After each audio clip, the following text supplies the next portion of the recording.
বউ যদি বেয়াদবি করে রে বিয়ের পরে, চাইলেও সেটাকে তালাক দেওয়া সম্ভব না। বিবাহ ওয়াজিব, বিবাহ সুন্নত, বিবাহ হারাম। ক্লাস কয়টা? আরো জোরে বলেন, আরো জোরে বলেন।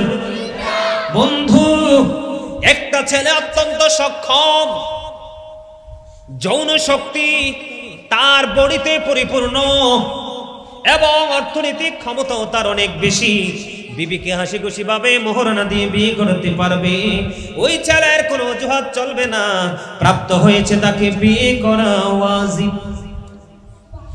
কারণ তার যৌবনের চাহিদা বেশি, স্পিড বেশি, কি বেশি, সাথে সাথে আর্থিক সাপোর্ট পাওয়ারও বেশি, ধন দৌলত বেশি। কোনো অজুহাত চলবে না। বাবা মার দায়িত্ব হলো তাকে বিবাহ করে দেওয়া। যদি আপনি বিবাহ করে না দেন, ওই ছেলেটাই ব্যভিচার জিনায় লিপ্ত হয়ে যাবে। আপনি আপনার ছেলেকে গ্রাজুয়েশন করাবেন বলে বসিয়ে রাখলেন, এদিক দিয়ে ছেলে বিয়ের বয়স পার হয়ে যাচ্ছে, চুল পাকা শুরু হয়ে গেছে, বয়স 30 পার হয়ে গেছে। আপনি মনে রাখবেন, যখন একটা ছেলেকে অথবা মেয়েকে সময় মতো বিয়ে দেওয়া হয়, তাদের জৈবিক চাহিদাটা কন্ট্রোলে থাকে। সুবহানাল্লাহ বলেন না কেন? নষ্ট দিকে তাদের চোখ যাবে না, নোংরা জিনিস নিয়ে তারা কখনো ভাববে না। এই জন্য বাবা এবং মাকে তাদের এই সময়টার দিকে খেয়াল রাখা উচিত। যেই ছেলেটা শারীরিক মানসিকভাবে জৈবিক চাহিদায় পরিপূর্ণ, অর্থনৈতিকভাবে শক্তিশালী, ওই ছেলে যে বিয়ে করে ফেলা তার জন্য ওয়াজিব। আরেকটা ছেলে আছে বন্ধু, তার যৌবনটা মাঝামাঝিতে আছে, তার জন্য বিয়ে করে সুন্নত। কিন্তু আরেকটা ছেলে আছে, অর্থ আছে ঠিক, কিন্তু তার শারীরিক চাহিদা নাই, তার শারীরিকভাবে তার যৌবনের যে শক্তি সেটা নেই, ওই ছেলের জন্য বিয়ে করা হারাম। আরেকটা ছেলে আছে, তার বউকে মোহরানা দিয়ে বিয়ে করার ক্ষমতা নাই, বিবিকে ঘরে তুলে এনে লালন পালন করা, তার ভরণ পোষণ দেওয়ার কোনো ক্ষমতা নাই, কিন্তু তার শারীরিক ভাবে সেই অনেক বেশি শক্তিশালী, যৌবন তার শরীরে ভরপুর। ও বন্ধু, এই ছেলে এখন কি করবে? কোনো অন্যায়, কোনো জিনা, কোনো ব্যভিচার, এটা টোটালি হারাম, এটা করা যাবে না। আবার রাসূল বলেছে, ও যুবক, তুমি কন্টিনিউ রোজা রাখতে থাকো, রোজা তোমার ওই যৌবনকে কন্ট্রোলিং এ নিয়ে আসবে। আরো জোরে বলুন না সুবহানাল্লাহ। কথাকে বুঝে আসছে? আরো জোরে বলেন। এবার আপনার প্রশ্ন হলো, বিয়েটা কেমন করে করবেন? আমার রাসূল বলেছেন, তুমি পাওয়ারফুল যদি পরিপূর্ণ হও, 2 2 3 3 4 4 বিয়ে করো। এখন আমার ইয়াং যে আমার বোনেরা রাগ হয়ে যাইব, কয় এমনিতে তো হুজুররা যে ওয়াজ করে, আমার স্বামী আমারে তুইয়া আরেকটা বিয়ে করে ফেলছে, কিন্তু বেয়াদবি কইরা বিয়ে করা যাবে না। কি কইরা? বেয়াদবি করে বিয়ে করে যাবে না। নবীজি বলেছেন, ভদ্রভাবে বিয়ে করো। 2 2 3 3 4 4, তার মানে তুমি যদি শারীরিক ভাগ, অর্থের ভাগ, তোমার হাসি খুশির ভাগ, 4 জনকে যদি তুমি সমানভাবে বিলিয়ে দেওয়ার সক্ষমতা রাখো, তুমি দুইজনকে বিলিয়ে দিতে পারলে 2টা বিয়ে করো, 3 জনকে বিলিয়ে দিতে পারলে 3টা বিয়ে করো, 4 জনকে বিলিয়ে দিতে পারলে তুমি 4টা বিয়ে করো। আজকে আমি আসার সময় শুনতে পাইলাম, আমার পরিচিত একজন মানুষ, তিনি 2টা বিয়ে করেছে। কয়টা? এক্সাম্পল কয়টা? রাত্র 12টা পর্যন্ত একটা বিবির ঘরে থাকে। এটা লজ্জার বিষয় নয়, জানার বিষয়। 2টা বিয়ে করেছে, রাত্র 12টা পর্যন্ত একটা বিবির ঘরে, 12টার পর থেকে আর একটা বিবির ঘরে। ওমা সুবহানাল্লাহ কোন না কেন? এইরকম সুপুরুষ সমাজে থাকার দরকার আছে না নাই? আর জোরে বলেন না, আছে না নাই? বন্ধু, এইভাবে যদি আপনি ভাগ করে দিতে পারেন, তাহলে আপনি 2 2 3 3 4 4 বিয়ে করতে পারবেন। আর যদি বলে, হুজুর আমি 2টাও পারবো না, 3টাও পারবো না, 4টা তো ইম্পসিবল, তাহলে আমি কি করব? আমার রাসূল সমাধান দিয়ে দিয়েছে, তুমি একটা বিয়ে করো। সুবহানাল্লাহ বলেন না? হাসি খুশি চিত্তে, মনের খুশিতে বিবিকে মোহরানা দিয়ে দাও। কি করো? আমার কথা কন না গিল্লাই, বিবিকে কি দাও? মনে রাখবেন চাচা, আপনাদের আমলে অনেক মুরব্বী বউরে মোহরানা না দিয়ে চলে গেছে। হাদিস শরীফের মধ্যে এসেছে, নবীজি বলেছেন, কোন স্বামী যদি বিবির বিয়ের পরে মোহরানা না দিয়ে যদি সে মারা যায়, কাল হাসরের ময়দানে ওই স্বামীকে জিনাকারীদের অন্তর্ভুক্ত করে জাহান্নামে ফেলা হবে। জোরে তোলেন না নাউজুবিল্লাহ। কথা কি বুঝতে পারছেন? কাবিন কাবিন কি? এটা হলো একটা হাদিস। আর একটা হাদিস শরীফের মধ্যে এসেছে, নবীজি বলেছেন, তোমরা তোমাদের বিবিকে হাসি খুশি ভাবে আনন্দ চিত্তে তুমি কি করো? মোহরানা দিয়ে দাও। বিবিটা খুশি হয়ে গেল। কি হয়ে গেল? বিবি খুশি হয়ে গেল। সাপোজ কথার কথা 5 লক্ষ টাকা কাবিন দিলেন, আপনি বিয়ের পরে বিবিকে 5 লক্ষ টাকা দিয়ে দিলেন, কিন্তু বিবি খুশি হয়ে স্বামীকে আবার রিটার্ন ফেরত দিয়ে দিলেন 3 লক্ষ। জাস্ট এক্সাম্পল, এটা পার্সেন্টেজ আকারে কম হতে পারে, বেশিও হতে পারে। আমার রাসূল বলেছে, বিবিকে তুমি 5 লক্ষ টাকা, কথার কথা বলতেছি, 5 লক্ষ টাকা কাবিন তুমি দিয়ে দিলে, বিবি 3 লক্ষ টাকা আবার তোমাকে রিটার্ন করে দিল। আমার রাসূল বলেছেন, তুমি এটা হাসি খুশি ভাবে খরচ করতে পারবে, এটা তোমার জন্য কোনো বাধা থাকবে না। জোরে কন্যা সুবহানাল্লাহ। ইসলাম কি আসলে মজার জিনিস না? আর জোরে বলেন না, মজার না? আসলে কি আমরা মজা পাচ্ছি না? এগুলো অত্যন্ত প্রেমময় বক্তব্য, মজার জিনিস। এগুলো আমাদের জানা নাই দেখে আজকে ঘরে ঘরে স্বামী স্ত্রী ইঁদুর বিড়ালের মতো সংসার করে। ম্যাক্সিমাম স্বামী স্ত্রী দেখবেন ইঁদুর বিড়ালের সম্পর্ক ভালো না খারাপ? খারাপ না চাচা? ইঁদুর বিড়ালের সম্পর্ক ভালো না খারাপ? ইঁদুর দেখলে বিড়ালে কি করে চাচা আপনি কোন তো? একবারে কাপটি মেরে ধরে, একবারে ছিঁড়ি করে খেয়ে ফেলে। ঠিক কিনা বলেন? এখনকার ম্যাক্সিমাম স্বামী স্ত্রী ইঁদুর বিড়ালের মতো সম্পর্ক। গলত তো গোড়া, এই জন্য বালানা সম্পর্ক। এখন দুটা করে রাত দিন কামড়া কামড়েন, বাচ্চাটা কি করবে বলেন তো? কামড়ে তো শিখবে। কথা কয় না? বাবা মা যদি দুষ্টামি করে, বাচ্চা কি শিখবে? এটা তো শিখবে। বাবা মা যদি ভদ্র জেন্টেল মার্জিত ভাবে চলে, সন্তান অটোটা মার্জিত হয়ে যায়। সুবহানাল্লাহ বলেন না কেন? তাহলে আবার বিবির ক্ষেত্রে আসি বন্ধু। অনেক বিবি দেখা যায়, অনেক স্বামী দেখা যায়, বিবিকে মোহরানা দেয় না, তার ঠিকানা করে নিল জাহান্নাম। বলে হুজুর আপনি পারছেন না, কি করতেছেন না? সত্যিকারের বিবি যারা, সত্যিকারের স্ত্রী যারা, স্বামী যখন বলবে, বিবি রে আমার জীবনে আমি অনেক বেশি দৌলতের মালিক হতে পারলাম না রে বিবি, আমি তোমাকে এইটুকু দিয়ে দিলাম, তুমি এইটুকুতে সন্তুষ্ট হয়ে যাও, বাকিটা তুমি আমাকে ক্ষমা করে দাও, হাসি খুশি ভাবে আমাকে দায়মুক্ত করে দাও। সত্যিকারের বিবি সে আগে স্বামীকে ক্ষমা করবে। জোরে জোরে কোন ঠিক না ঠিক? কারণ সত্যিকারের ন্যায় সৎ নারীদের কাছে পৃথিবীর শ্রেষ্ঠ নিয়ামত হলো তার স্বামী। কিন্তু আপনি আবার বউয়ের সাথে বেয়াদবি কইরা রাত্রে বন্ধুদের সাথে আড্ডা দিয়ে যায়, অন্ধকারে বউকে ধরে মারবেন, আবার বলবেন আমার বউটা বেয়াদব, তাহলে আপনি গ্রহণযোগ্য নন। ও বন্ধু, আবার কোন কোন বিবি আছে মোবাইলের মাধ্যমে সেটিং করে, কথা বলে না? এখন তো ফেসবুক নামক অসভ্য একটা সেক্টর চলে আসছে, ওইটার মাধ্যমে অন্য পুরুষের থেকে আসক্ত হয়ে রাতের অন্ধকারে যখন মোহরানা দিয়ে বিবিকে ঘরে নিয়ে গেল, রাতের অন্ধকারে ক্লান্ত শরীর নিয়ে একটু হাসি খুশি ভাবে বিবির সাথে নতুন নতুন ভাবনা শেয়ার করতে চাইলেন। কথা বলে কেন? নতুন নতুন ভাবনা শেয়ার করতে চাইলেন, কিন্তু বিবিটা স্বামীর ডাকে সাড়া না দিয়ে মুখটা ঘুরিয়ে উল্টো দিকে মুখটা করে সারা রাত পার করে দিল। স্বামীও মনে মনে কষ্ট পাচ্ছে। আমার রাসূল বলেছেন, এই সমস্ত অভিশপ্ত বিবি যারা আছো তোমরা শুনে রাখো, স্বামী যদি সৎ হয় বিবির জন্য বড় কিয়ামত। সারাটা রাত ওই বন্ধু, ও বন্ধু, সারাটা রাত আপনার ফেরেশতারা এসে ওই নারীটাকে লানত দিতে থাকে। জোরে জোরে কন্যা নাউজুবিল্লাহ। তার মানে স্বামীকে খুশি না করলে বিবির জন্য জাহান্নাম। আবার কোন স্বামী যদি বিবিকে খুশি করতে না পারে তার জন্য বরাদ্দ জাহান্নাম। এই জন্য দুজনের পথ চলা হতে হবে অত্যন্ত বিবেচনাক্ষম ব্যক্তিদের ন্যায়। ঠিক কিনা বলেন? আমার রাসূল বলেছেন, মেয়েকে সময় মতো বিয়ে দাও, ছেলেকেও সময় মতো বিয়ে দিয়ে দাও। তার কারণ হলো আমি অন্য সম্প্রদায়ের কাছে আমার উম্মত নিয়ে গর্ব করব। আমার নবীজি বলেছেন, যেই বংশের নারীরা অনেক বেশি বাচ্চা প্রসব করে, যেই বংশের মহিলারা অনেক বেশি বাচ্চা প্রসব করে, ওই বংশের মেয়ে তুমি তোমার ঘরে তুলে নিয়ে আসো, কারণ কাল হাসরের ময়দানে আমি আমার উম্মতের সংখ্যা নিয়ে গর্ব করব। ওনকার বাপ মা দুইটাই বেদ্যপ। চাচা কন্যা কিনবো আরো জোরে ভুল করছি। আপনারা তো আমাদের সময়টা পার করে আইছেন না? এই যে হুজুর দিকে তাকান, ওনাদের সময়টা পার করে আইছেন না?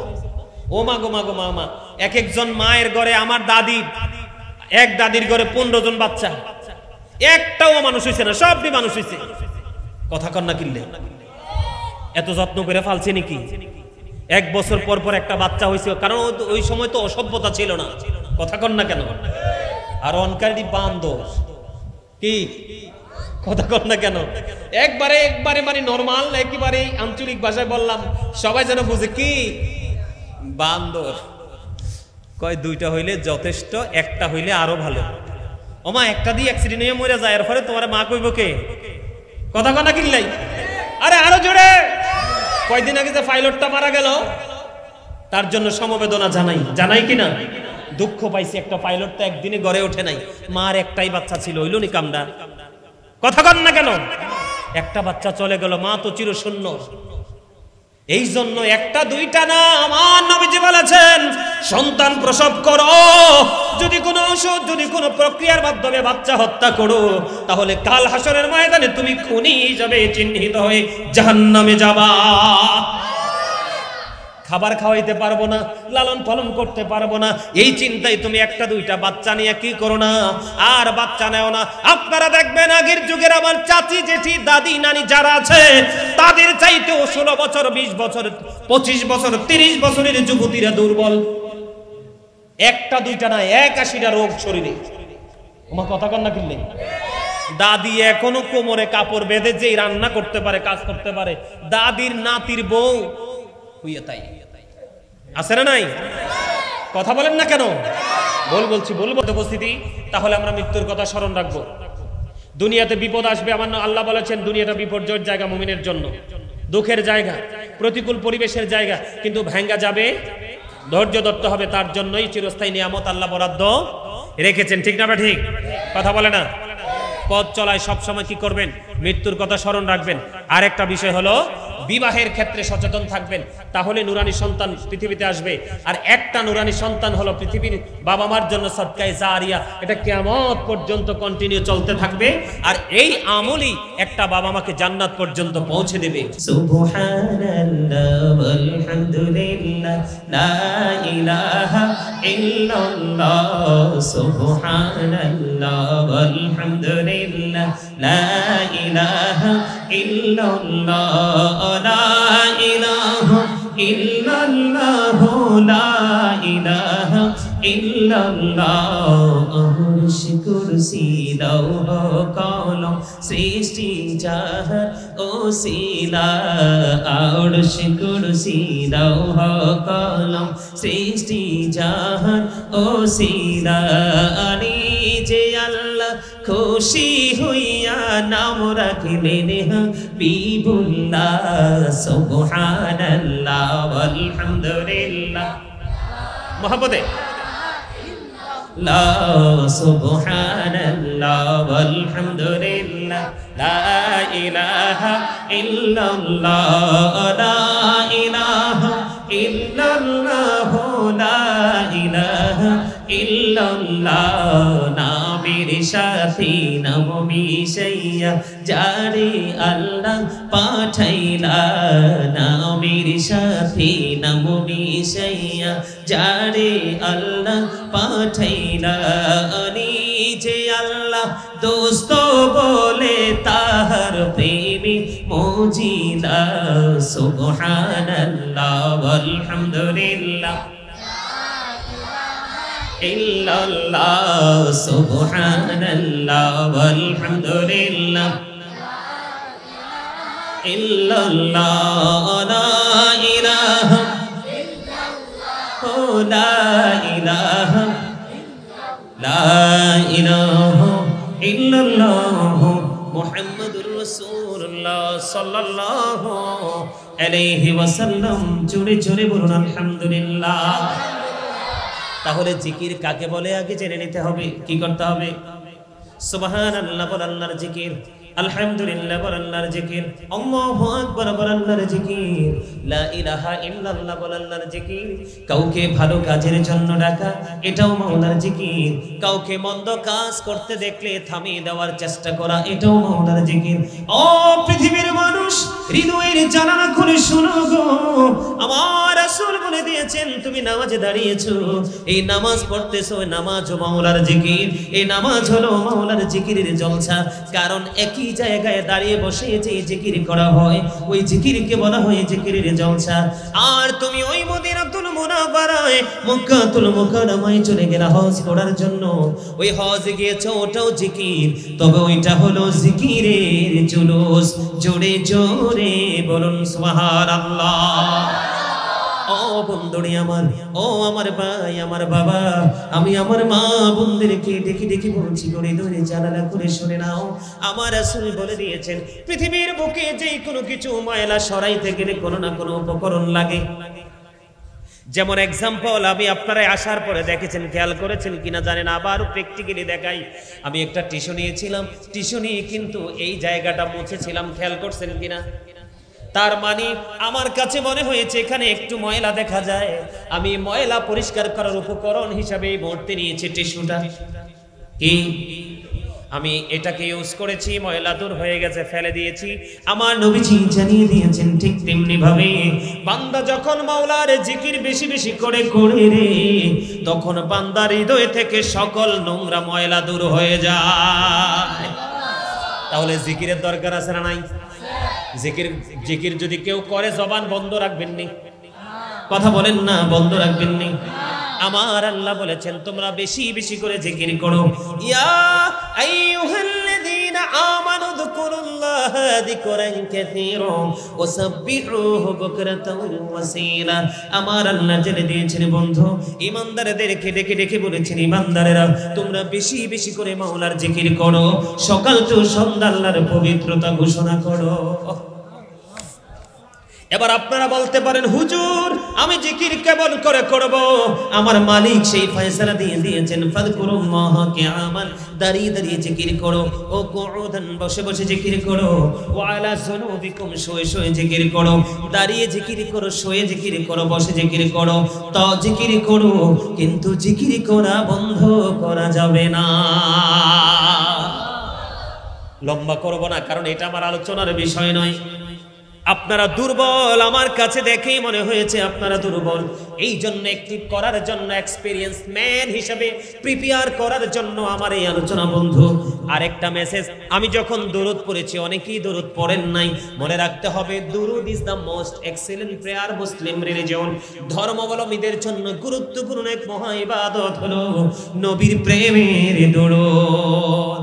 আপনারা দেখবেন যত ঘরানার আলেম আছে, সুন্নি বলেন কওমি বলেন, যত ধরনের আলেম আছে, তারা যখন মিলাদ পড়বে দেখবেন ইন্নাল্লাহা ওয়া মালাইকাতাহু ইউসাল্লুনা আলান নবী ইয়া আইয়ুহাল্লাযীনা আমানু সাল্লু আলাইহি ওয়া সাল্লিমু তাসলিমা।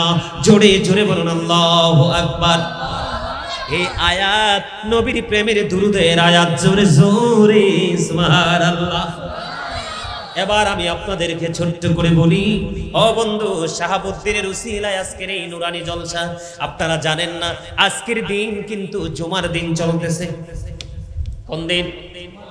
আরে যুবক, আমি তোমাদেরকে বলি রে, জুমার দিন বান্দার জন্য, বান্দারের জন্য সবচেয়ে নিয়ামতের দিন। যেই দিনটা রোজার ঈদ, কুরবানির ঈদের দিনের চাইতেও দামি। জোরে বলেন আল্লাহু আকবার। বন্ধু, জুমার দিনে কেউ যদি মদিনা নবীকে ভালোবাসিয়া যদি জুম্মার দিনে মাত্র 80 বার যদি দরুদ পড়তে পারো, তোমার 80 বছরের সগীরা গুনাহ আমার আল্লাহ মাফ করে দেয়। তাহলে আজকের দিন তো জুমার দিন চলতেছে, আগামী দিন কিন্তু জুম্মার দিন আমরা পাবো না। আজকে রাত কিন্তু জুম্মার রাত শেষ হয়ে যাচ্ছে, আগামী রাত শনিবার শুরু হয়ে যাবে। বন্ধুরে আমার, দাইলামি শরীফের মধ্যে এসেছে হাদিস খানা, আমার আপনার প্রাণের রাসূল তিনি বলে দিয়েছেন, কেউ যদি প্রতিদিন মদিনার নবীকে ভালোবাসিয়া, গভীর খেয়াল করে শুনেন, প্রতিদিন যদি কেউ মদিনাওয়ালাকে ভালোবাসিয়া যদি 1000 বার যদি তোমরা দুরূদ পড়তে পারো, আমার নবীজি জানিয়ে দিয়েছেন জান্নাত না দেখা পর্যন্ত তোমার মরণ হবে না। জোরে জোরে বলেন না সুবহানাল্লাহ। আমি সেই কুমিল্লার লাস্ট সীমানা থেকে আসছি, তা আমার কাছে মনে হচ্ছে আমি রিল্যাক্স মোডে আলোচনা করছি, কিন্তু আপনাদেরকে দেখে মনে হচ্ছে আপনার টায়ার্ড মোডে আলোচনা শুনছেন। ব্যাপার কি? ওই যে বললাম একটু আগে, প্রেম লবণ লবণ। প্রেম না থাকলে কিন্তু আপনাকে সারা জীবন বললেও আপনি হাসবেন না, আর প্রেম যদি থাকে আপনাকে কেউ বলা লাগবে না, অটোই আপনি মুস্কি হাসবেন। সম্মানিত উপস্থিতি, উইক পারসনদেরকে আল্লাহ পছন্দ করে না। দুর্বল ইমানদারের চাইতে শক্তিশালী ইমানদার আল্লাহর কাছে বেশি পছন্দের। জোরে কন্যা সুবহানাল্লাহ। আর জোরে বলিনি দুরূদ শরীফ পড়ে যারা আশিকে রাসূল, বলিনি মিলাদ শরীফ পড়ে যারা আশিকে রাসূল। যিনি হলেন আল্লাহ তাআলার, যিনি হলেন আল্লাহ তাআলার সৃষ্টি কুলের মূল, দুরূদ শরীফ পড়ে যারা আশিকে রাসূল, বলিনি মিলাদ শরীফ পড়ে যারা আশিকে রাসূল। মিলাদে পড়ছে রব তাআলা, ইমানদারির দোল সে কাজ করেছে নিরালা। রহমতে পাবে ক্ষমা পাবে, রহমতে পাবে ক্ষমা পাবে বলেছে রাসূল। দুরূদ শরীফ পড়ে যারা আশিকে রাসূল, বলেন মিলাদ শরীফ পড়ে যারা আশিকে রাসূল। মারহাবা বলেন না, আর জোরে বলেন না মারহাবা। মারহাবা মানে ধন্যবাদ দেওয়া। গজল গাইলে একটু ধন্যবাদ দিতে হয় না? মোহাব্বত লাগে না? নবীর নিয়ে কথা কইলে ভালো লাগে না? আর আপনারা তো এখানে ম্যাক্সিমামই মধ্যবয়সী এবং মুরব্বী, আপনাদের কাছে বেশি ভালো লাগার কথা, কারণ আগের যুগের মুরব্বীদের অন্তরে আল্লাহ আল্লাহ রাসূলের প্রেম ভালোবাসায় ভরা, আর বর্তমান প্রজন্মের ম্যাক্সিমাম যুবক যুবতীর অন্তর হিংসা, নোংরামি আর আত্মগরিমায় ভরা। আরে ঠিকটাও তো ভালো করে বলতে পারেন না, কি ভুল বলছি? আপনারা যেভাবে আল্লাহ রাসূল নিয়ে ভাবেন, এখনকার বাচ্চারা কি ভাবে? এখনকার বাচ্চারা ভাবে ওই হাতে যেটা আছে ওইটা নিয়ে, রাত দিন 24 ঘন্টা। মনে রাখবেন, আমি বলে যাই, আপনারা মুরব্বীরা যদি এই এলাকা ছেড়ে চলে যান, এই এলাকা আর সুস্থ থাকবে না, কারণ এই এলাকাতে ইসলাম অলরেডি গরিব হতে চলেছে। বুঝেন নাই? ইসলামের আইন তো মানুষ মানছে না, এটাই তো ইসলাম গরিব হওয়ার নমুনা। যখন ইসলাম এসেছিল তখন ইসলাম গরিব ছিল, পৃথিবীর অবস্থা ভালো ছিল না। যখন ইসলাম পরিপূর্ণতা পেয়েছে, পৃথিবীর রহমত বরকতে পরিপূর্ণ ছিল, এখন আবার ইসলাম গরিব হয়ে যাচ্ছে, পৃথিবীও নিকৃষ্টতম জায়গার দিকে চলে যাচ্ছে। বুঝতে হবে তো আপনাদেরকে, একটু কেয়ার করতে হবে, একটু চিন্তা করতে হবে। আলেম ওলামা যখন কথা বলবে গভীর চিন্তা করতে হবে, আসলে কথাগুলো কোথা থেকে আসছে, কি বুঝাইতে চাচ্ছে। কথা কি আমার বুঝতে পারছেন? আপনি পৃথিবীতে রাসূলকে ভালোবেসে যত বেশি দরুদ পড়বেন, নবীজিকে কাল হাসরে আপনার তত বেশি কাছে পাবেন। নবীজিকে কাছে না পাইলে উপায় আসেনি? কথা বলেন না কেন? আরো জোরে, উপায় আছে? নাই। ও কি চমৎকার আল্লাহর বাজারে রাসূল জামিনদার, ও কি চমৎকার আল্লাহর বাজারে রাসূল জামিনদার। সেই বাজারের মালিক আল্লাহ, নবীর হাতে দাড়ি পাল্লা। সেই বাজারের বেচা কিনায় রাসূল আমার খরিদ্দার, আল্লাহর বাজারে রাসূল জামিনদার। আপনি জজ সাহেব যে বিচার করে, ব্যারিস্টার লাগবে না? আরে আর্গুমেন্ট করার জন্য লয়ার লাগবে কিনা? আপনার আমার লয়ার, আপনার আমার ব্যারিস্টার, আপনার আমার উকিল তো আপনার আমার প্রাণের নবীজি। তো ওখানে সুসম্পর্ক রাখতে হবে না? ওখানে সুসম্পর্ক থাকলে অটো আল্লাহর সাথে সুসম্পর্ক তৈরি হয়ে যায়। সুবহানাল্লাহ বলেন, আর জোরে বলেন সুবহানাল্লাহ। সম্মানিত উপস্থিতি, আমাকে 3টা বিষয় দেওয়া হয়েছে। কয়টা? 3টা বিষয়ের মধ্যে একটা হলো বিবাহ নিয়ে আলোচনা করা, আরেকটা হলো দুনিয়া যে পরীক্ষার কেন্দ্র এই বিষয়টা নিয়ে একটু আলোচনা করা, আরেকটা হলো শাহাবুদ্দিনের একটা পছন্দের ইতিহাস আছে কোরআন থেকে, ছোট্ট করে একটু গল্পটা ইতিহাসটা বলে শোনানো। তবে আজকে যেহেতু শাহাবুদ্দিনের বিবাহ উপলক্ষে গান বাদ্যযন্ত্রকে বয়কট করে আজকে যেহেতু জান্নাতের বাগান সাজানো হয়েছে, সেজন্য আমাকে এই জান্নাতের বাগান আজকে এই যে বিবাহ উপলক্ষে মাহফিল, এই বিবাহটা নিয়ে আমি আগে আলোচনা করতে চাই, কারণ এটা শাহাবুদ্দিনের জন্য একটা নিয়ামত এবং পরিপূর্ণ বরকতের রাত। সুবহানাল্লাহ বলেন না কেন? আলহামদুলিল্লাহ বলেন, আর জোরে। praise is to Allah, সমস্ত প্রশংসা আল্লাহর জন্য। কার জন্য? সমস্ত প্রশংসা কার জন্য? আল্লাহর জন্য। এজন্য আলহামদুলিল্লাহ বলতে কৃপণতা করা যাবে না। একদিকে প্রশংসা, আরেকদিকে জিকির। কি আমাদের আমল কয়টা? মজা না? তা আসলে মজা বুঝলেই না মজা, মজা না বুঝলে তো কিছুই না। এই যে দেখেন আমাদের সমাজে মানুষ কি না কন্টিনিউ নামাজ পড়ে না, কিন্তু আদতে সমাজের মানুষ নামাজের পরে যে নামাজি হয়ে যে চলার কথাটা কি চলছে? চলে না তো। নামাজ থেকে বের হয়েই তো মিথ্যা কথা বলে ফেলে। কথা বলেন না? তার কারণ নামাজটা হয় নাই।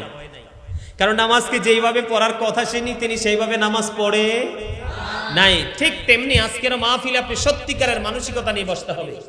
আপনি 5 মিনিট বসেন, তারপরও আপনার জীবনে বড় একটা নিয়ামত বয়ে আনবে। কিন্তু আপনি যদি 6 ঘন্টা, 2 ঘন্টা, 3 ঘন্টা, 1 ঘন্টা, আধা ঘন্টা বসে থাকেন, কিন্তু প্রেমও নাই, মানসিকতাও নেই, বসে থেকে আপনি কিছু নিতেই পারবেন না। এই জন্য আমি আজকে শুরুতে একটা আয়াত তেলাওয়াত করেছি। আল্লাহ রাব্বুল আলামিন কি বলেছেন? ইয়া আইয়ুহাল্লাযীনা আমানু কু আনফুসাকুম ওয়া আহলিকুম নারা। আল্লাহু আকবার। আমার আল্লাহ বলে দিয়েছেন, O believers, save yourself and your families from the fire. আমার আল্লাহ ঈমানদারকে ডেকে বলেছেন, ও মুমিন, তুমি জাহান্নাম থেকে বাঁচো এবং তোমার পরিবারকেও জাহান্নাম থেকে বাঁচাও।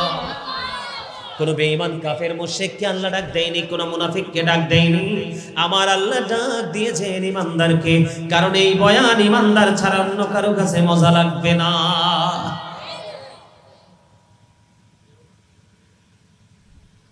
এই বয়ান ঈমানদার ছাড়া কারো কাছে ভালো লাগবে না। ও বন্ধু, আমি আপনাদেরকে বলে দিতে চাই, এই দুনিয়াটা যে একটা পরীক্ষা, এটা আপনারা জানেননি। দুনিয়াটা যে একটা পরীক্ষার কেন্দ্র, এটা আপনারা জানেননি। কথা বলে না কেন? এটা আপনারা বিশ্বাস করেন কিনা?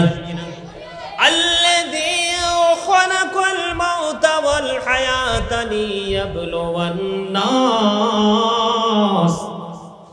জোরে জোরে বলুন আল্লাহু আকবার। আরো জোরে বলুন আল্লাহু আকবার। আর একটু মহব্বতে বলুন আল্লাহু আকবার।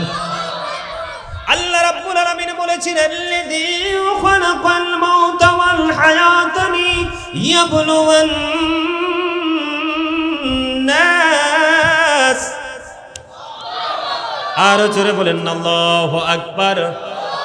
আর একটু মহব্বতে পড়ুন আল্লাহু আকবার। যিনি জীবন, মৃত্যু এবং জীবন সৃষ্টি করেছেন শুধুমাত্র আপনাকে আমাকে, পৃথিবীর মানুষকে পরীক্ষা করার জন্য। কিসের জন্য? মৃত্যু সৃষ্টি করেছেন কে? জীবন দিয়েছেন কে? সৃষ্টি করেছেন কে? এবং পরীক্ষা নিচ্ছেন কে? আপনার আমার মালিক। জীবন দিয়েছেন, মরণও দিয়েছেন, এর মাঝখানে আপনার আমার জন্য চলছে ইন্টারভিউ, তার মানে পরীক্ষা। এক্সাম চলতেছে। কি চলতেছে? এক্সাম চলতেছে, পরীক্ষা চলতেছে। মাঝখানে যে একদিকে জীবন, এতক্ষণে তার বুদ্ধি হইছে। কি হয়েছে? এতক্ষণে বুদ্ধি হয়েছে। এই চাচা ওঠেন, এদিক দিয়ে আসেন, আসেন আসেন, এই আপনি আসেন, আসেন আসেন চাচা, আসেন আসেন। ওমা রাগ করলে কেমন হইব? আসেন, রাগ করা যাবে না চাচা।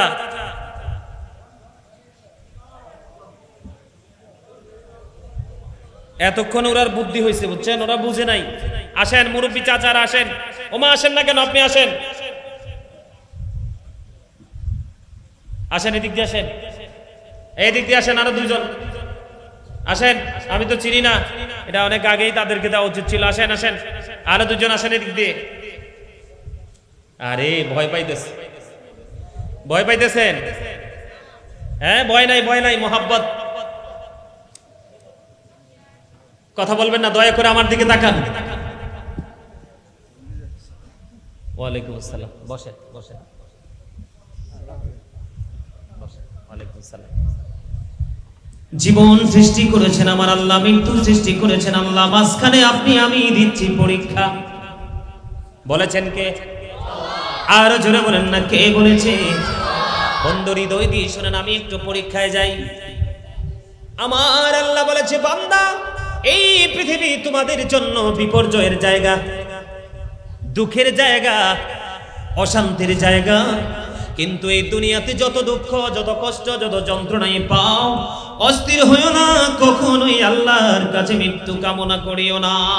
জোরে জোরে বলুন আল্লাহু আকবার। এটা কিসের জায়গা? পরীক্ষার জায়গা। কে বলেছেন? আমার আল্লাহ বলে দিয়েছে বন্ধু, এটা আপনার আমার জন্য বড় একটা পরীক্ষার জায়গা।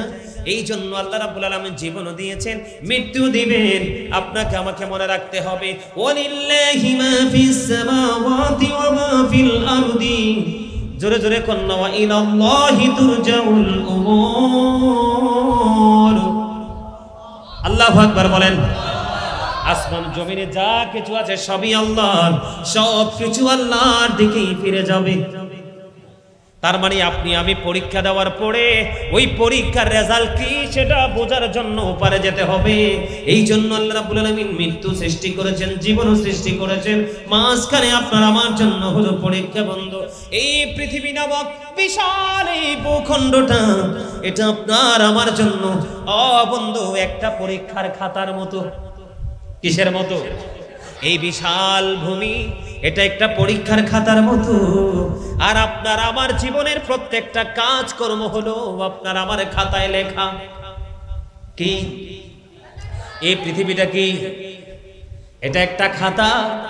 আর আপনার আমার জীবনের পথ চলা প্রত্যেকটা কর্ম হলো ওই পৃথিবী নামক খাতার মধ্যে লেখা। আর রেজাল্ট অপেক্ষা করতেছে ফিউচারে। বুঝে নিতে হবে বন্ধু। এই জন্য আপনাকে আমাকে যতই দুঃখ পাই, যতই যন্ত্রণা পাই, যত কষ্ট পাই, কখনো আপনাকে আমাকে ভেঙে পড়লে চলবে না, কখনোই আপনাকে আমাকে মৃত্যু কামনা করলে চলবে না। আমি আপনাকে মনে রাখি, আল্লাহ যখন বান্দার কল্যাণ চায় তখন বান্দাকে অসুস্থ করে দেয়। কি করে দেয়? অসুস্থ করে দেয়। আল্লাহ যখন বান্দাকে ভালোবাসতে চায় তখন বান্দার ইনকাম সোর্সের মধ্যে ফাটল ধরাই দেয়। তার মানে ইনকাম কম হবে, বেশি বেশি হবে না। আল্লাহ রাব্বুল আলামিন মাঠে যখন ফসল বুনে রে, আল্লাহ রাব্বুল আলামিন ওই মাঠের ফসল উৎপাদন কমিয়ে দেয়। এমনি করে করে প্রত্যেকটা জায়গায় বান্দাকে পরীক্ষা করে আমার আল্লাহ দেখে বান্দার ধৈর্য আছে কিনা। মনে রাখতে হবে, ইন্নাল্লাহা মা'আস সাবিরিন। আল্লাহ রাব্বুল আলামিন ধৈর্যশীলদের সাথেই থাকে। জোরে জোরে সুবহানাল্লাহ। এই পৃথিবীর নারী বলেন, পুরুষ বলেন, বৃদ্ধ বলেন, বৃদ্ধা বলেন, যুবক বলেন, যুবতী বলেন, আপনারা দেখবেন এই পরীক্ষার ক্ষেত্রে অনেকেই হেরে যায়। কি করে? অনেকে হেরে যায়। বলে হুজুর কেমন করে হেরে যায়? আমার রাসূল বলে দিয়েছেন, আমার আল্লাহ জানিয়ে দিয়েছেন, তোমরা যতই দুঃখ, আল্লাহ বলেছেন এই পৃথিবী বিপর্যয়ের জায়গা বান্দার জন্য। মনে রাখতে হবে হাদিস শরীফের মধ্যে এসেছে, আমার রাসূল বলেছেন, আদ-দুনিয়া সিজনুল মুমিন জান্নাতুল কাফির। দুনিয়া মুমিনদের জন্য জেলখানা, আর কাফিরের জন্য হলো প্রশান্তির জায়গা। যদিও প্রশান্তির জায়গা আমার আল্লাহ বলে দিয়েছেন, ইন্নাল কাফিরিনা কানু লাকুম আদুব্বাম মুবিনা। আমার আল্লাহ বলেছেন, the heretics are the eternal enemy of the believers. ইমানদারদের প্রকাশ্য শত্রু হলো বেঈমান কাফেরেরা। জোরে বলেন না নাউজুবিল্লাহ। আর জোরে বলেন নাউজুবিল্লাহ। বন্ধুরে আমার দিকে তাকান। মানুষ অস্থির হয়ে, বন্ধু বিপর্যয় হয়ে, মানুষ অনেকে বিষ খেয়ে ফেলে। কথা বলে না? অনেকে বিষ খায় কি খায় না? অনেকে বিষ খায়। অনেকে নিজের বডিতে নিজে আঘাত করে পৃথিবী থেকে বিদায় হয়ে যায়। অনেকে আবার পাহাড়ের চূড়া থেকে লাফ দিয়ে, বাড়ির ছাদ থেকে লাফ দিয়ে তার জীবন বিপন্ন করে দেয়। দেয় কি দেয় না? আরো জোরে বলেন।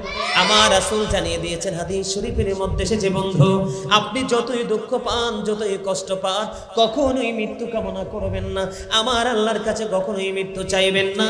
যদি আপনি আল্লাহ বলা হন, দিন যত যাবে রে, আপনার নেকির পাল্লায় তত বেশি নেক আমল ঢুকতে থাকবে।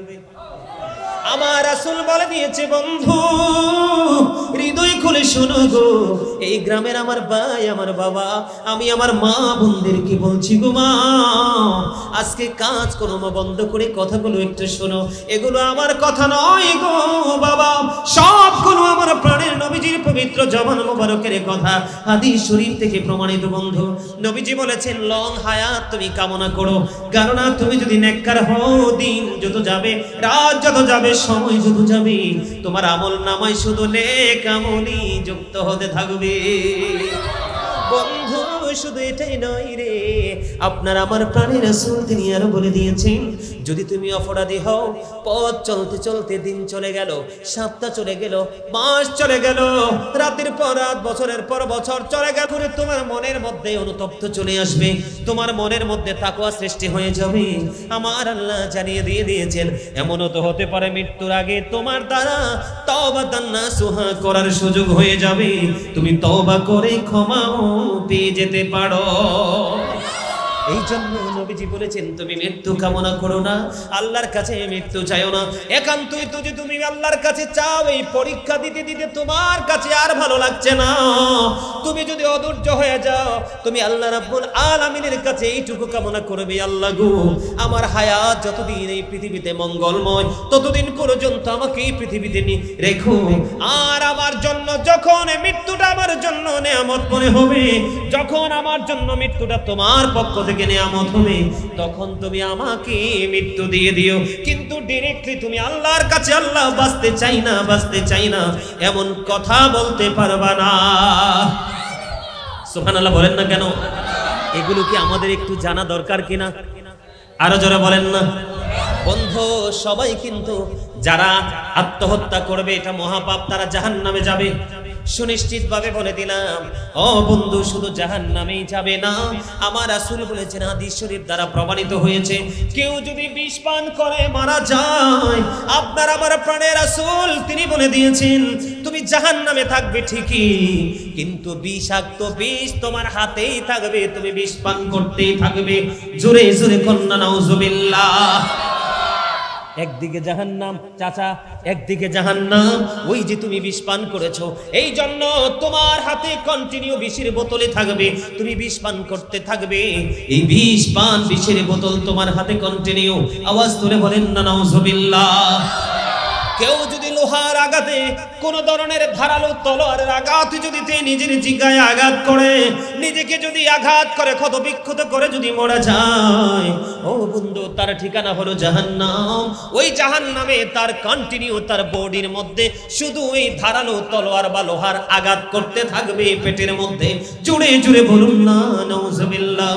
ও বন্ধু, আমি কেমন করে বুঝাইলে আপনারা বুঝবেন, কি করে বললে আপনাদের হৃদয় পর্যন্ত পৌঁছে যাবে, এটা আমি আপনাদেরকে বলতে পারবো না, শুধু এইটুকু বলতে পারবো, আমার নবীজি যে টেকনিক শিখিয়েছে আমি আপনাদেরকে সেইটুকু জানিয়ে দিতে পারবো। বন্ধু, হৃদয়ের জানালা খুলে শোনেন, কেউ যদি পাহাড়ের চূড়া থেকে লাফ দিয়ে মরে মারা যায়, কেউ যদি বড় উঁচু বহুতল ভবনের ছাদ থেকে পড়ে মারা যায়, ওই জাহান্নামের মধ্যে সে কন্টিনিউ লাফাইতে থাকবে।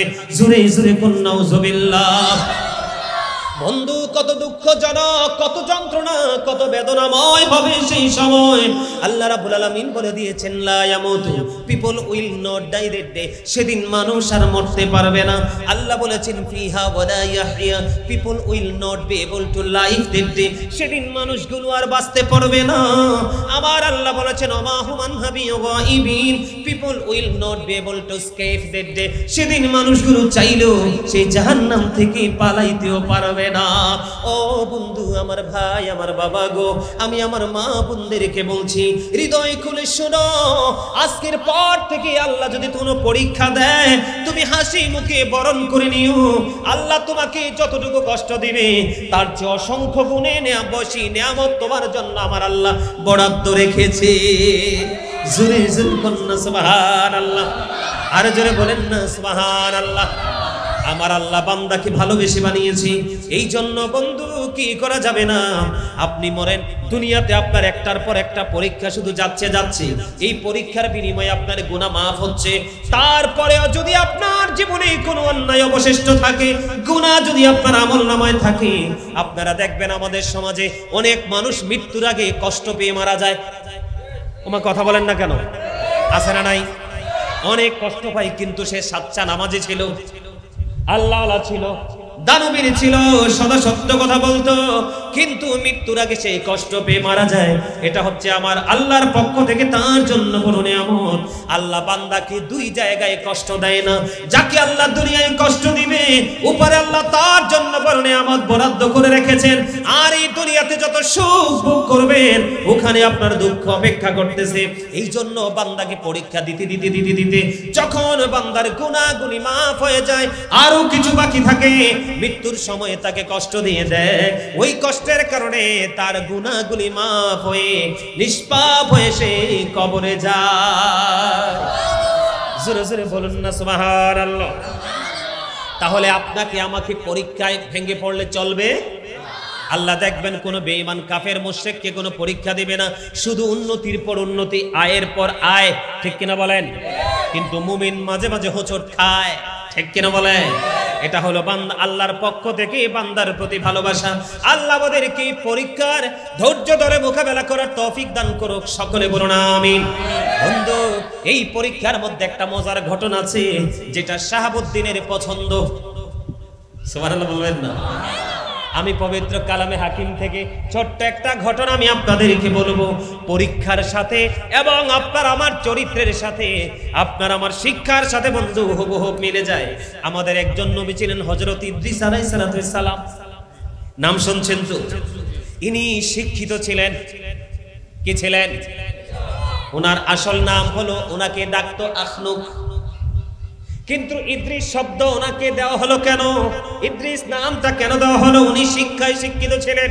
মানুষকে তিনি ওনার শিক্ষায় শিক্ষিত করতেন, আলোকিত করতেন। যারা শিক্ষাটা তাদেরকে দাস বলা হয়, ঠিক কিনা বলেন? দাস বলা হয় কিনা? আমরা বলি না দার্শনিক? কথা বলে না কেন? এই থেকে দাস শব্দ থেকে ইদ্রিস শব্দের উৎপত্তি। জোরে কন্না আলহামদুলিল্লাহ।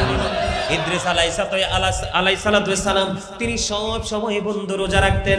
এই আলোচনাটা শোনার খুব আগ্রহ ও বন্ধু শাহাবুদ্দিনের, আপনারাও শুনলে মজা পাবেন, মনটা দিয়ে শুনেন। তিনি প্রতিদিন যখন রোজা রাখতেন, ইফতার গুরু বন্ধু জান্নাত থেকে আসতো। ইফতার গুলো যখন জান্নাত থেকে আসতো, জান্নাত থেকে আসার পরে তিনি ইফতার করতেন। ইফতার করার পরে অবশিষ্ট আমাদের প্লেটে থাকে না অনেক খাবার অবশিষ্ট, থাকে কিনা?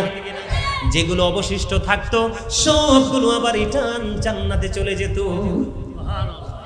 এত আস্তে কেন সুবহানাল্লাহ? আরে আরো জোরে বলেন না সুবহানাল্লাহ, আরো জোরে, আরো জোরে সুবহানাল্লাহ বললে আমার আল্লাহ যে কত খুশি হয়, এটা আমি আপনাদেরকে বলে বোঝাতে পারবো না। এই জন্য আমার ওয়াজে গেলে আমি বেশি বেশি করে সুবহানাল্লাহ, আলহামদুলিল্লাহ, আল্লাহু আকবার এগুলো বেশি বেশি করে পড়াই। এই কারণে, কারণ আমরা না বলতে বলতে আমাদের জবানের মধ্যে জড়তা কন্টিনিউয়াসলি লেগেই আছে। বলতে বলতে কিন্তু আমাদের মধ্য থেকে জড়তা চলে যায়, ঠিক না? ঠিক কি রে যুবক ভাইরা, ঠিক কিনা? তিনি কি করতেন বন্ধু? একদিন হযরতে আজরাইল আলাইহিস সালাম ইদ্রিস আলাইহিস সালামের কাছে আসলেন। কথা বলবেন না, গভীর মন দিয়ে শোনেন, ছোট্ট করে বলছি। আসার পরে ইদ্রিস আলাইহিস সালামের খাবার তো জান্নাত থেকে আসে। আজরাইলকে যখন ইদ্রিস নবী এই খাবার খেতে দিলেন, তিনি বললেন না না না, আমি খাবো না। দিন চলে গেল বন্ধু, দেখতে দেখতে সময় অতিবাহিত হয়ে গেল। ইদ্রিস আলাইহিস সালাম হযরতে আজরাইল আলাইহিস সালাম দুজন মিলে সফরে বের হলো। চলতে চলতে কথা বলতে বলতে এক সময় ইদ্রিস আলাইহিস সালাম বুঝতে পারলেন যে এটা পৃথিবীর সাধারণ কোনো মানুষ নয়, এটা নিশ্চয়ই অন্য কোনো জিনিস। সুবহানাল্লাহ বলেন না? ওনার মধ্যে এটা কি ওনার মনের মধ্যে উদয় হলো? উদয় হওয়ার পরে এবার হযরত ইদ্রিস আলাইহিস সালাম তিনি ওনাকে প্রশ্ন করলেন। অনেক লম্বা ঘটনা, আমি বড় করে বলছি না, ছোট্ট করে বলছি, কারণ আমার আলোচনার বিষয় আরো বাকি আছে বন্ধু। ইদ্রিস আলাইহিস সালাম ওনাকে প্রশ্ন করলেন, আপনি কে, আপনার পরিচয়টা একটু আমাকে দেন। এবার ওই আজরাইল একটা ডাক দিয়ে বললেন, ওগো আল্লাহর নবী, আমি পৃথিবীর কোনো সাধারণ মানুষ নই, আমি হলাম মৃত্যুদূত মালাকুল মউত আজরাইল। আল্লাহু আকবার। এবার ইদ্রিস আলাইহিস সালাম বললেন, এরে আজরাইল, আজরাইল তো মানুষের জীবনে একবারই আসে। যেই দিন আজরাইলের সাথে একজন মানুষের দেখা হয়ে যায়, ওই দিনেই মানুষের জীবনে পৃথিবীতে শেষ দিন, ওই পৃথিবীতে আর সে বেঁচে থাকার কোনো সুযোগ থাকে না। এরে আজরাইল, আমার কি মরণের সময় হয়ে গেছে?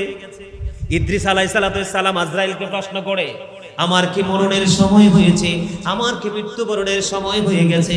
এবার আজরাইল বললেন, না না না, আপনার তো মৃত্যুবরণ করার সময় হয় নাই। তাহলে আপনি কি জন্য এসেছেন? আমি এসেছি আপনার সাথে একটা বন্ধন তৈরি করার জন্য। জোরে জোরে কন্যা সুবহানাল্লাহ। কিসের জন্য? প্রেমের বন্ধন, ভালোবাসার বন্ধন তৈরি করার জন্য এসেছি। এবার ইদ্রিস আলাইহিস সালাম আজরাইলকে একটা ডাক দিয়ে বললেন, রে আজরাইল, যদি তুমি আমার সাথে প্রেমের ডুরি লাগাইতে চাও, তাহলে আমার কয় তিনটা শর্ত আছে, আবার এই শর্তগুলো মানতে হবে। আজরাইল তো চিন্তা করে কি শর্ত জানি দেয় রে। এবার আজরাইল আলাইহিস সালামকে একটা ডাক দিয়ে বললেন, আপনি তো বলেছেন আমার মৃত্যুর সময় হয়নি, আমি এই মুহূর্তে মরতে চাই। সুবহানাল্লাহ বলেন না। আপনারা মনে হয় ওয়াজ শুনে অভ্যস্ত না, এরকম মজার কথা শুনলে কেউ মুখ বন্ধ রাখে? হ্যাঁ, আপনারা তো এখানে অনেক মানুষ, সুবহানাল্লাহটা বললেই তো মজা হয়ে যায়। আওয়াজ তুলে বলেন না সুবহানাল্লাহ। আর জোরে আকাশ বাতাস মুখরিত করে প্রেমময় ভাবে আওয়াজ তোলে সুবহানাল্লাহ বলবো। মনে রাখবেন, জিকির সবসময় উচ্চ আওয়াজে করবেন, এই জন্য কারণ শয়তান is the eternal enemy of the believers. ঈমানদারদের প্রকাশ্য শত্রু হলো শয়তান। শয়তান চায় না বান্দা ভালো কাজ করে আল্লাহর প্রিয় হোক, কারণ শয়তান তো জান্নাত থেকে লাঞ্ছিত হয়ে চির অভিশপ্ত হয়ে বের হয়ে গেছে, আর যেতে পারবে না। এজন্য হিংসায় সে মানুষকেও চায় নোংরা কাজে লিপ্ত করতে। আপনি আজান দিবেন, জিকির করবেন, যত আওয়াজ তোলে করবেন, শয়তান তত দূরে যাবে, আর শয়তান যত দূরে থাকবে আপনি আমি তত নিরাপদ। মানে আমল করতে গেলে আপনার আমার আর চোখে ঘুম আসবে না, শরীরে কোনো ক্লান্তি আসবে না, আপনার আমার জন্য কোনো প্রতিকূল পরিবেশ তৈরি হবে না। আল্লাহ সেইভাবে করার তৌফিক দান করুক, সকলে বলেন আমিন। এবার ও আজরাইল, আমার শর্তগুলো মেনে নিতে হবে। প্রথম শর্ত হলো আমাকে মরণ দিতে হবে। দ্বিতীয় শর্ত হলো আমাকে পুনরায় আবার জীবিত করতে হবে। তৃতীয় শর্ত হলো আমাকে একবার জান্নাত দেখাইতে হবে, আমাকে একবার জাহান্নাম দেখাইতে হবে, একবার জান্নাত দেখাইতে হবে। এবার ইদ্রিস আলাইহিস সালাম যখন বললেন আমাকে একবার জান্নাত দেখাইতে হবে, এবার আজরাইল একটা ডাক দিয়ে বললেন, ওগো আল্লাহর নবী, আমি আপনাকে বলি, আপনি আমাকে কথা দেন জান্নাত দেখার পরে ফিরে আসবেন নি। এবার জোরে জোরে বলবেন না সুবহানাল্লাহ। কি প্রেমের জায়গা খেয়াল করছেন নি? প্রশ্ন কয়টা? ও বন্ধু আজরাইল, ইদ্রিস আলাইহিস সালাম কি বলছেন, নবী গো, আমি আপনাকে প্রশ্ন করি, আপনি উত্তর দেন। আমি যে আপনাকে জান্নাতে নিয়ে যাব, আপনি জান্নাত দেখার পরে ফিরে আসবেন কিনা? এবার ইদ্রিস আলাইহিস সালাম ডেকে বললেন, হ্যাঁ আমি কথা দিলাম, আমি জান্নাত দেখার পরে ফিরে আসব। সুবহানাল্লাহ বলেন না। কিন্তু মরণের তো সময় হয় নাই। আল্লাহর কাছে মৃত্যু চাইলেন, খেয়াল করেন, আল্লাহর কাছে যখন মৃত্যু চাইলেন, আমার আল্লাহ আজরাইলকে বললেন, যাও, আমার নবী যা চেয়েছে তাই কবুল করলাম, মৃত্যু দিয়ে দাও। সুবহানাল্লাহ বলেন না। ইদ্রিস আলাইহিস সালামের মৃত্যু দিয়ে দিলেন। মৃত্যু দেওয়ার পরে আবার ওনাকে পুনরায় জীবিত করলেন। জীবিত করার পর ওনাকে যখন প্রশ্ন করা হলো, ওগো নবী, আপনি বলে দেন মৃত্যুটা কি আপনি কেমন পেয়েছেন? ইদ্রিস আলাইহিস সালাম একটা ডাক দিয়ে বললেন, ওগো আজরাইল, আমি বলতেছি আমার মৃত্যুটা কি এমন ভয়ঙ্কর আমার কাছে মনে হয়েছে, জীবিত একটা প্রাণী, জীবিত একটা মানুষকে জীবিত অবস্থায় মাথা থেকে পা পর্যন্ত অথবা পা থেকে মাথা পর্যন্ত চামড়াটা জীবিত অবস্থায় তুলে ফেললে একটা মানুষ যেমন কষ্ট পায়, যেমন যন্ত্রণা পায় গো, আমার কাছে আমার মৃত্যুটাকে ঠিক তেমনই মনে হয়েছে। আজরাইল একটা ডাক দিয়ে বললেন, নবী, নবী গো, আমার এই জীবনে যতগুলো মানুষের প্রাণ কবজ করেছি, আপনার মতো এত সফটনেস ভাবে, এত নরম ভাবে, এত ভদ্র ভাবে, এত আরামদায়ক ভাবে আমি আর কারো জান কবজ করি নাই। জোরে জোরে কন্না আল্লাহু আকবার। আপনারা বলেন, যেই নবী চাইতে মাত্র আমার আল্লাহ মৃত্যু কবুল করে নিল, যেই নবী রোজা থাকলে জান্নাত থেকে খাবার চলে আসে, অবশিষ্ট থাকলে সেইগুলো আবার জান্নাতে চলে যায়, ওই নবীজির মৃত্যু সম্পর্কে যদি নবীজির এমন বর্ণনা আসে, আপনার আবার পথ চলায় কয়টা নেক আমল আছে বলেন? জবান দ্বারা অন্যায়, পথ চলার দ্বারা অন্যায়, চোখের দৃষ্টি অন্যায় দিকে, হাতের ছো অন্যায় দিকে। চাচা বলেন ঠিক না ঠিক না ভুল বলেছি? তাহলে আপনার আমার মৃত্যু কত ভয়ঙ্কর হতে পারে, এই আলোচনা থেকে এখানে আমাদের একটা শিক্ষা আছে না নাই? এই জন্য আগামীকাল থেকে মানসিকতা বদলে নতুন আলোর দিকে হাঁটতে হবে। নিজের খেয়াল খুশি মতো চলা যাবে না, আল্লাহর প্রিয় আলেমদের সাথে প্রেমের বন্ধন লাগাইয়া চলতে হবে। বন্ধুরে আমার দিকে তাকান, এবার মৃত্যুবরণ করলো, এবার জীবিত হলো, এবার জাহান্নাম দেখাবে। ও নবী, আপনি জাহান্নাম কেন দেখতে চান? কয় আমি আরো বেশি যেন আল্লাহর অর্ডার পালন করতে পারি। জোরে জোরে কন্যা সুবহানাল্লাহ। আসলে নবীর আর কি আরো বেশি আমল করা লাগে কিনা? তাদের মধ্যে কি কোনো কিছু আসেনি? আমাদের মতো নোংরামি কি আছে? না না না, নাই নাই। কিন্তু এগুলো হলো এই সৃষ্টির জন্য বড় শিক্ষা, এটা হলো ট্রেনিং। বন্ধু জাহান্নাম দেখে তিনি ফিরে আসলেন, এবার তিনি জান্নাতে যাবে। ওই যে আজরাইল বলেছে, নবী গো, আপনি কথা দেন জান্নাত দেখার পরে ফিরে আসবেন কিনা? এবার তিনি কথা দিলেন, হ্যাঁ আমি জান্নাত দেখার পরে ফিরে আসব। এবার কি করলেন? আজরাইল যখন জান্নাতে নিয়ে গেলেন, এবার আল্লাহর নবী ইদ্রিস আলাইহিস সালাতু ওয়াস সালাম ওনার পবিত্র পা মোবারক থেকে জুতাগুলো খুলে তিনি জান্নাতে গেলেন। কোথায়? জান্নাতে গেলেন। জান্নাতে যাওয়ার পরে ওই জান্নাতের মনোরম পরিবেশ, অবর্ণনীয় সুখের জায়গা, এত নিয়ামত যেটা পৃথিবীর কোন আলেম বর্ণনা করে শেষ করতে পারবে না।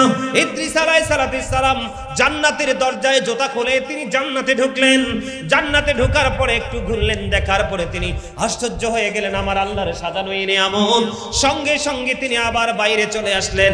ওই যে আজরাইলের সাথে কথা দিয়েছেন, বাইরে এসে আবার তিনি জুতা পায়ে দিয়ে ওই জুতা পরে তিনি আবার পুনরায় জান্নাতে ঢুকে পড়েছে। জোরে জোরে কন্যা সুবহানাল্লাহ। মজাটা বুঝতে পারছেন না? এখানে বুঝতে পারছেন? একবার বের হইছে, কারণ আজরাইলকে তো কথা দিছে। কি করেছে? কথা দিয়েছে। আবার দ্বিতীয়বার জান্নাতে ঢুকলো। ঢোকার পরে আবার আজরাইল একটা ডাক দিয়ে বলে, ওগো নবী, আপনি বের হয়ে আসেন, আমি আপনাকে পৃথিবীতে দিয়ে আমি আবার অন্য কাজে যাব। এবার আল্লাহর নবী একটা ডাক দিয়ে বললেন, আজরাইল রে, মানুষ তো একবারই মরে, দুইবারে না, আমার তো একবার মরণ হয়েছে। সুবহানাল্লাহ। রে আজরাইল, মানুষ জান্নাতে যাওয়ার আগে মানুষ জাহান্নাম দেখে রে, আমি তো জাহান্নামও দেখে ফেলেছি। তোমার সাথে কথা দিয়েছি, আমি জান্নাত দেখার পরে ফিরে আসব। আমি জান্নাত দেখার পরে ফিরে এসেছি। এবার আমি জান্নাতে ঢুকলাম, আর বাহির হব না। জোরে জোরে কন্যা সুবহানাল্লাহ। সুবহানাল্লাহ ওয়ালহামদুলিল্লাহ লা ইলাহা ইল্লাল্লাহ। সুবহানাল্লাহ ওয়ালহামদুলিল্লাহ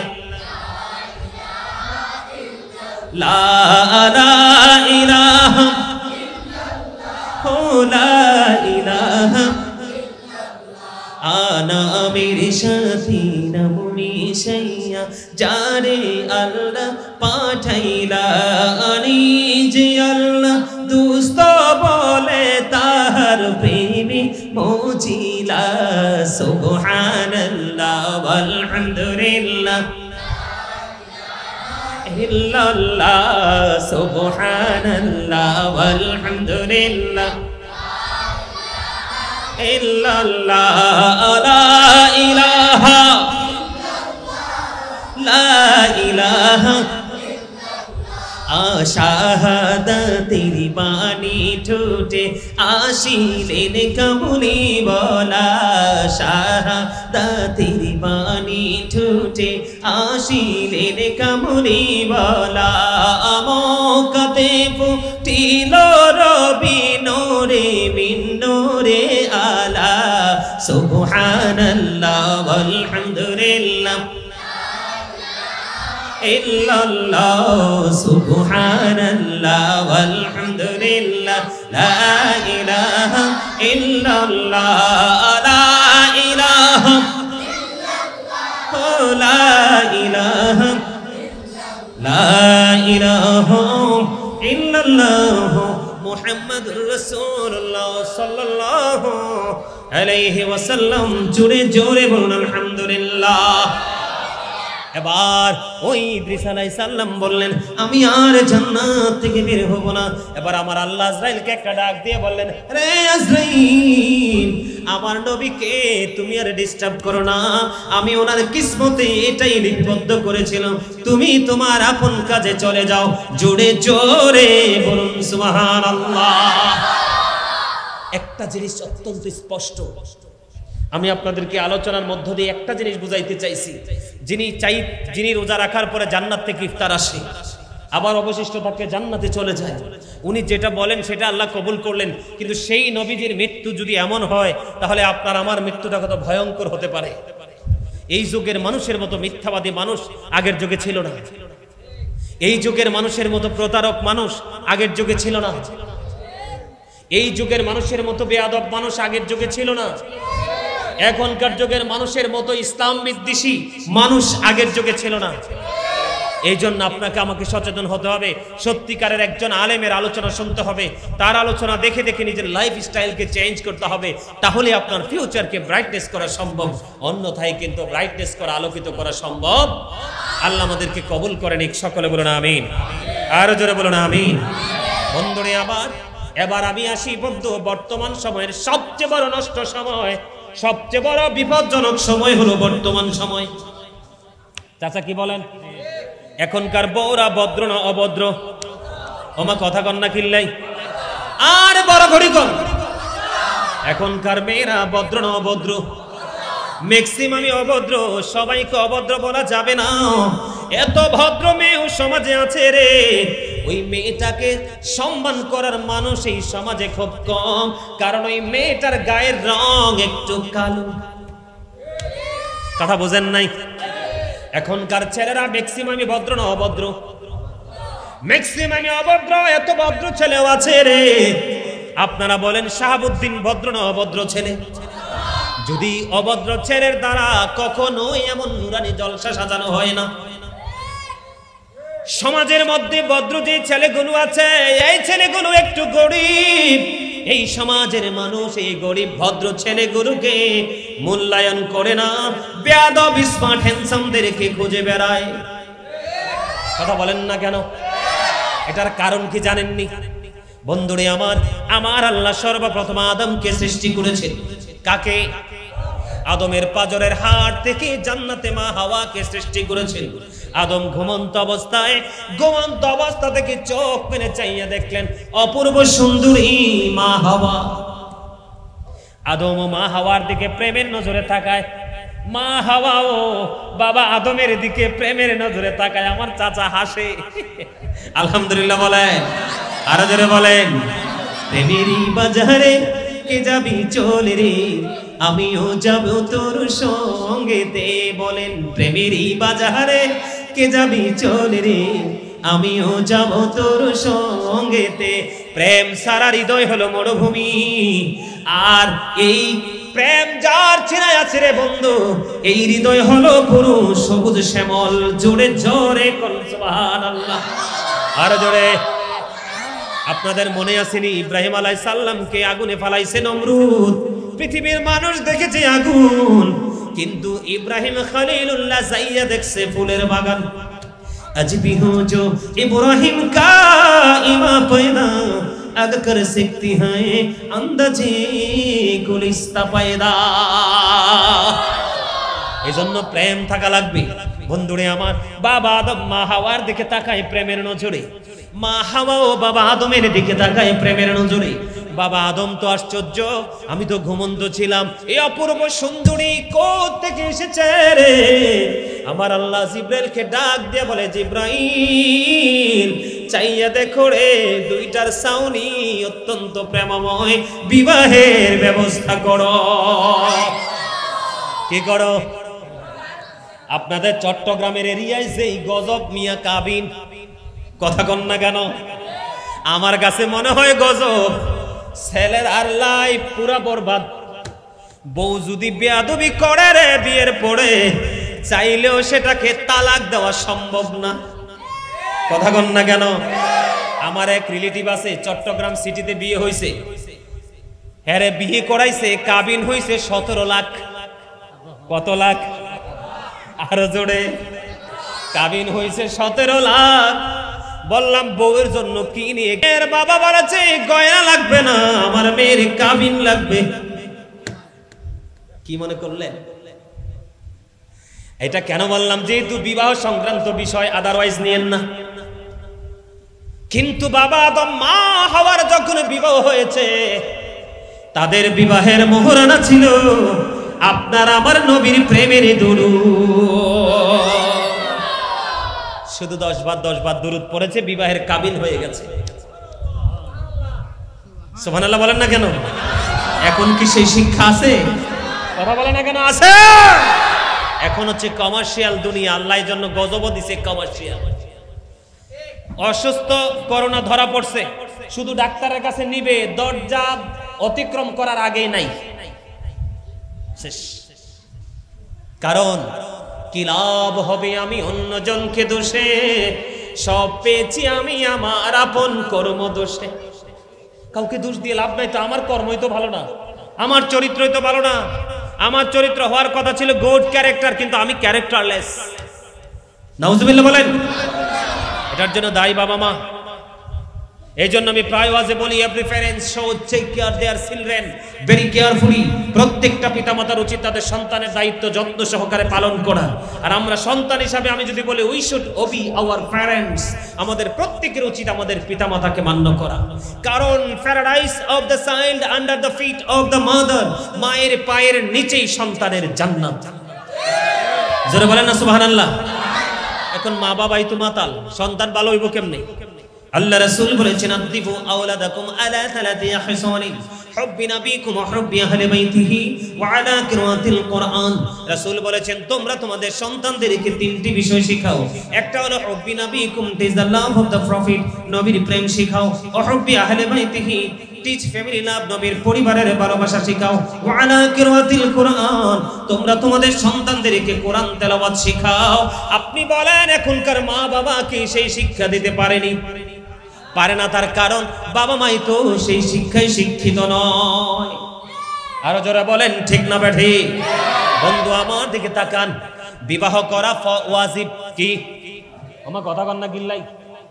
বাবা আদম এবং মা হাওয়ার বিয়ে হয়ে গেল, মোহরানা হয়ে গেল। ও বন্ধু, অনেক লম্বা ঘটনা তাদের পড়ে। মা হাওয়া 20 বার সন্তান ধারণ করেছেন। মা হাওয়ার গর্ভে কয়বার?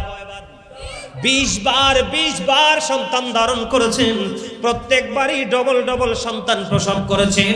আদম সন্তানেরা ভাই বোনের মধ্যে বিয়ে হতো। মা হাওয়া 20 বার সন্তান ধারণ করেছেন। প্রত্যেকবারই ডবল সন্তান প্রসব করেছেন।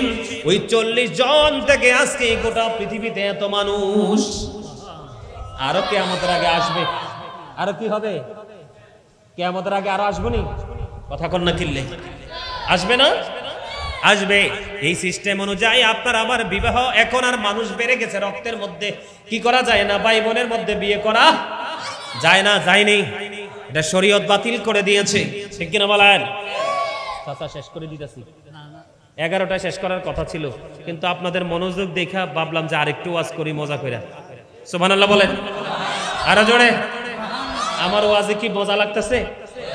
কিছু শিখতেছেন নি? ব্রেনে সেটআপ দিতেছেন নি? ওয়াজ কিন্তু অত্যন্ত গুরুত্বপূর্ণ, এটা সেনসিটিভ বিষয়।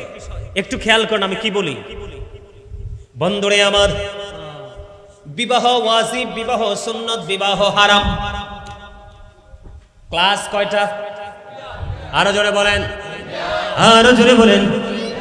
বন্ধু, একটা ছেলে অত্যন্ত সক্ষম, যৌন শক্তি তার বডিতে পরিপূর্ণ এবং অর্থনৈতিক ক্ষমতাও তার অনেক বেশি, বিবিকে হাসি খুশি ভাবে মোহরানা দিয়ে বিয়ে করতে পারবে। ওই ছেলের কোনো অজুহাত চলবে না, প্রাপ্ত হয়েছে তাকে বিয়ে করা ওয়াজিব। কারণ তার যৌবনের চাহিদা বেশি, স্পিড বেশি, কি বেশি, সাথে সাথে আর্থিক সাপোর্ট পাওয়ারও বেশি, ধন দৌলত বেশি। কোনো অজুহাত চলবে না। বাবা মার দায়িত্ব হলো তাকে বিয়ে করে দেওয়া। যদি আপনি বিবাহ করে না দেন, ওই ছেলেটাই ব্যভিচার জিনায় লিপ্ত হয়ে যাবে। আপনি আপনার ছেলেকে গ্রাজুয়েশন করাবেন বলে বসিয়ে রাখলেন, এদিক দিয়ে ছেলে বিয়ের বয়স পার হয়ে যাচ্ছে, চুল পাকা শুরু হয়ে গেছে, বয়স 30 পার হয়ে গেছে। আপনি মনে রাখবেন, যখন একটা ছেলেকে অথবা মেয়েকে সময় মতো বিয়ে দেওয়া হয়, তাদের জৈবিক চাহিদাটা কন্ট্রোলে থাকে। সুবহানাল্লাহ বলেন না কেন? নষ্ট দিকে তাদের চোখ যাবে না, নোংরা জিনিস নিয়ে তারা কখনো ভাববে না। এই জন্য বাবা এবং মাকে তাদের এই সময়টার দিকে খেয়াল রাখা উচিত। যেই ছেলেটা শারীরিক মানসিকভাবে জৈবিক চাহিদায় পরিপূর্ণ, অর্থনৈতিকভাবে শক্তিশালী, ওই ছেলে যে বিয়ে করে ফেলা তার জন্য ওয়াজিব। আরেকটা ছেলে আছে বন্ধু, তার যৌবনটা মাঝামাঝিতে আছে, তার জন্য বিয়ে করে সুন্নত। কিন্তু আরেকটা ছেলে আছে, অর্থ আছে ঠিক, কিন্তু তার শারীরিক চাহিদা নাই, তার শারীরিকভাবে তার যৌবনের যে শক্তি সেটা নেই, ওই ছেলের জন্য বিয়ে করা হারাম। আরেকটা ছেলে আছে, তার বউকে মোহরানা দিয়ে বিয়ে করার ক্ষমতা নাই, বিবিকে ঘরে তুলে এনে লালন পালন করা, তার ভরণ পোষণ দেওয়ার কোনো ক্ষমতা নাই, কিন্তু তার শারীরিক ভাবে সেই অনেক বেশি শক্তিশালী, যৌবন তার শরীরে ভরপুর। ও বন্ধু, এই ছেলে এখন কি করবে? কোনো অন্যায়, কোনো জিনা, কোনো ব্যভিচার, এটা টোটালি হারাম, এটা করা যাবে না। আবার রাসূল বলেছে, ও যুবক, তুমি কন্টিনিউ রোজা রাখতে থাকো, রোজা তোমার ওই যৌবনকে কন্ট্রোলিং এ নিয়ে আসবে। আরো জোরে বলুন না সুবহানাল্লাহ। কথা কি বুঝে আসছে? আরো জোরে বলেন। এবার আপনার প্রশ্ন হলো, বিয়েটা কেমন করে করবেন? আমার রাসূল বলেছেন, তুমি পাওয়ারফুল যদি পরিপূর্ণ হও, 2 2 3 3 4 4 বিয়ে করো। এখন আমার ইয়াং যে আমার বোনেরা রাগ হয়ে যাইব, কয় এমনিতে তো হুজুররা যেই ওয়াজ করে, আমার স্বামী আমারে তুইয়া আরেকটা বিয়ে করে ফেলছে, কিন্তু বেয়াদবি কইরা বিয়ে করা যাবে না। কি কইরা? বেয়াদবি করে বিয়ে করে যাবে না। নবীজি বলেছেন, ভদ্রভাবে বিয়ে করো। 2 2 3 3 4 4, তার মানে তুমি যদি শারীরিক ভাগ, অর্থের ভাগ, তোমার হাসি খুশির ভাগ, 4 জনকে যদি তুমি সমানভাবে বিলিয়ে দেওয়ার সক্ষমতা রাখো, তুমি 2 জনকে বিলিয়ে দিতে পারলে 2টা বিয়ে করো, 3 জনকে বিলিয়ে দিতে পারলে 3টা বিয়ে করো, 4 জনকে বিলিয়ে দিতে পারলে তুমি 4টা বিয়ে করো। আজকে আমি আসার সময় শুনতে পাইলাম, আমার পরিচিত একজন মানুষ, তিনি 2টা বিয়ে করেছে। কয়টা? এক্সাম্পল কয়টা? রাত্র 12টা পর্যন্ত একটা বিবির ঘরে থাকে। এটা লজ্জার বিষয় নয়, জানার বিষয়। 2টা বিয়ে করেছে, রাত্র 12টা পর্যন্ত একটা বিবির ঘরে, 12টার পর থেকে আর একটা বিবির ঘরে।